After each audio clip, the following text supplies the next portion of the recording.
ka, Pierleng!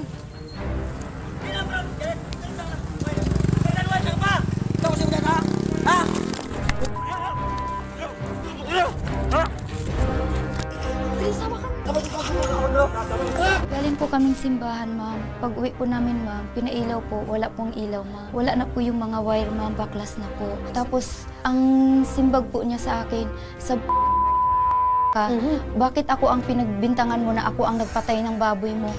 So, pagkatapos no, na pagmumura sa'yo, ano na yun ang nangyari? Tapos tumakbo po siya papuntang release. Nag-inuman po yung anak niya dun sa kabilang bahay po. Pinuntahan po. Yung pagbalik po, ayun na po, nanugod na po siya sa release. Sinasaktan na po niya kami. Nagawa ko yun, ma'am, kasi yung tara ko magkulakaw. Sa punot dulo pa lang, inaamin mo na ikaw yung nasa video. Opo. Okay. So bakit naman ganun yung galit mo dito kay Miss Janet? Hindi mo ba